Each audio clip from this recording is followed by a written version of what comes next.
সালামু আলাইকুম ভাই দর্শক, কি অবস্থা, কেমন আছেন? প্লিজ দয়া করে আমার চ্যানেলটা সাবস্ক্রাইব করবেন এবং লাইক দিবেন। আজকে আমি আপনাদেরকে দেখাবো ছাগল ছাগলের খামার দেখাবো, ঠিক আছে? এখন আমি কবুতরের খামারের মধ্যে আছি। দেখেন, এই যে এটাকে ডুকি বলে। এই যে এখানে দিছি, দিছিলাম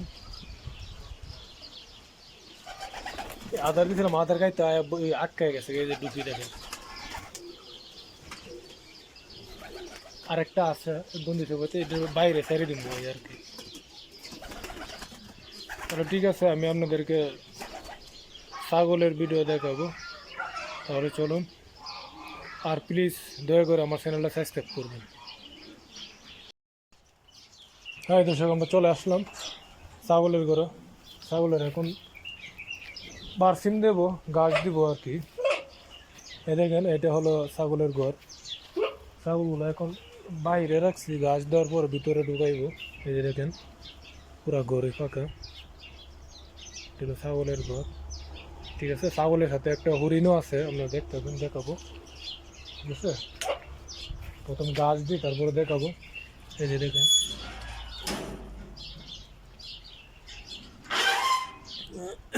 এটা ছাগলের ঘর। এখানে গাছ রাখা, এইটা ওইখান থেকে গাছ দিতে দিব। দেখুন, আরেকটা জিনিস লক্ষ্য করেন, দেখেন খেজুর, যে খেজুর বাংলাদেশে মানুষে খাইতে পারে না এই টাকার জন্য, আর এই দেশেও খেজুর ছাগলের রেখা হয়। দেখেন, এই যে খেজুর তো বস্তার বস্তার বইরে তেল আছে ছাগলের খাওয়ানোর জন্য। দেখেন, এই খেজুরি বাংলাদেশে 600-700 টাকা কেজি। দেখেন, এগুলো ছাগলের খাওয়াই।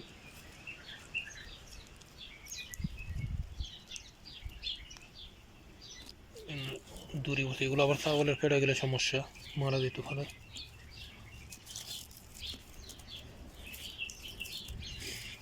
সৌদি আরব কি নিয়ামত দেখেন, এখানে খেজুর ছাগলে খায়, আর এরকম খেজুর বাংলাদেশের মানুষে খাইতে পারে না টাকার জন্য।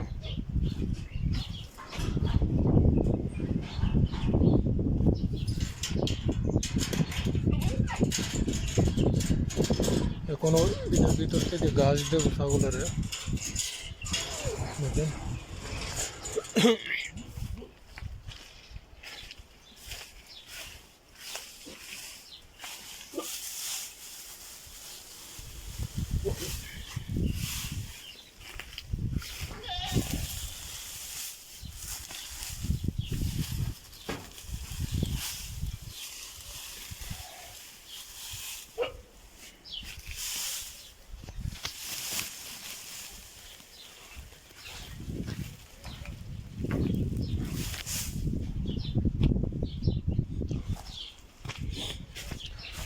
এই গাছগুলা কম, ঠিক আছে। এগুলো উঠে রেখা, এগুলা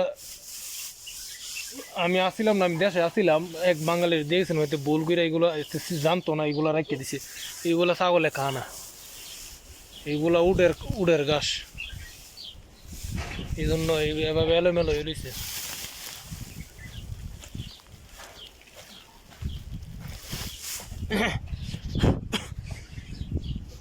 ছাগলগুলো এখন ভিতরে ঢুকাবো, দেখবেন।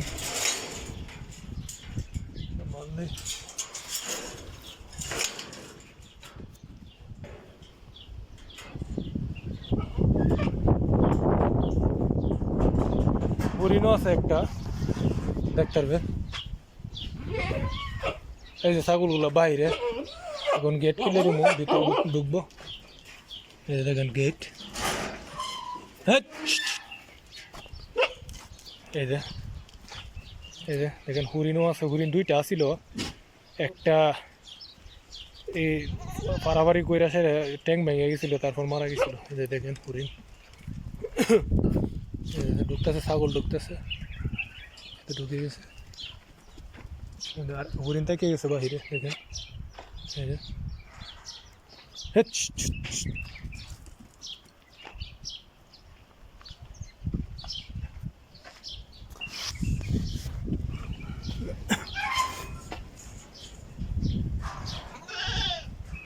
এই দেখেন, দেখেন এই কিছু ছাগলও কানা আর বাংলাদেশের মানুষে খাইতে হয় না। সৌদি আরব কি একটা নিয়ামতের দেশ, কিছু ছাগলে কানা আর বাংলাদেশের মানুষে খায় না।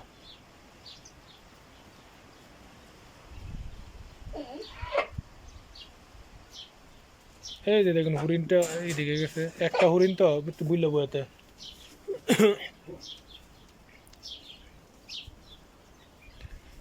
ঠিক আছে দর্শক, আমার ভিডিও শেষ করার আগে একটা কথা বলি, আমার চ্যানেলটা সাবস্ক্রাইব করবেন এবং এখন আপনারা দেখবেন কিরার মধ্যে কিভাবে রুশ দেয়, বীজ দেয় আর কি, আরবিতে রুশ বলে। কিরার মধ্যে কিভাবে বীজ দেয় দেখবেন, সৌদি আরবের কিরা কত লম্বা লম্বা হয়। ঠিক আছে, তাহলে চলুন দেখা যাক কিরার মধ্যে কিভাবে রুশ দেয়, বীজ দেয়। আল্লাহ হাফেজ। সালাম আলাইকুম, সবাই ভালো আছো ভাইরা? আমরা রুশ মারতাছি কিরার কাম করি মারজার মাঝে মদিনা ডিস্ট্রিক্ট কিরার কাম করি ইউনিয়ন মাহাদ সাবিয়া গেরাম। দুইজনের বাড়ি কিশোরগঞ্জ, তিনজনের বাড়ি কিশোরগঞ্জ ডিস্ট্রিক্ট ভৈরব থানা, আর দুইজনের বাড়ি আগানগর ইউনিয়ন, একজনের বাড়ি সিন্নাগর ইউনিয়ন। তিনজন তাহি ভাই আমরা। তোমরা ভাই আমরা একটু কমেন্ট করো। ওই একজনের পাইপ টানতেছে, তো পাইপ টানতেছে ভাই, আমরা একটু কমেন্ট করে একটু সাকসেস করো ভাই। আমরা ভাই আছি খুব কষ্টের মাঝে আছি খুব কষ্টের মাঝে। মারদার কাম তো ভাই বুঝোই কত কষ্ট যে মারদার কাম। সারাদিন কোদাল মারন লাগে, সারাদিন কিরা ফারন লাগে। এই কিরা বাস কিরা আবার জিদ্দা দেওয়ান লাগে, ইয়া গাড়ির বইরা তাহা বইরা গাড়ির মাঝে দেওয়ান লাগে কিরা বইরা। এই সারাদিনও জাগা এমনি 8 ঘন্টা ডিউটি ঠিক আছে, এমনি কিরা ফারতাম আইলে, টমেটো ফারতাম আইলে 10 ঘন্টাও যা, 12 ঘন্টাও যা, এটা কিন্তু হিসাব নাই। যেদিন না পারতাম এই দিনে হিসাব নাই, আর যেদিন না পারি এই দিনে 8 ঘন্টা ডিউটি ভাই। হ্যাঁ তো ভাই খুব কষ্ট মাইছে, 8 ঘন্টা ডিউটি কষ্ট। মারদার কাম তো বুঝোই ভাইরা তোমরা, কষ্ট জেনে দিছি। মারদার কাম তো ভাই কষ্ট হগল ভালো হয়, কষ্ট হয় মারদার কাম। তাইতে ভাইরা আমরা একটু সাবস্ক্রাইব করে, একটু শেয়ার করেন, যেন একটু কমেন্ট করেন। অনুরোধ ভাই আপনার কাছে, আমরা একটু কমেন্ট করেন ভাই। মারদার কাম ভাই, সবাই তো বুঝেন কত কষ্ট যে আছি ভাই, কত কষ্ট আছি। নন্দন শুভেচ্ছা ভাইরা, নন্দন শুভেচ্ছা।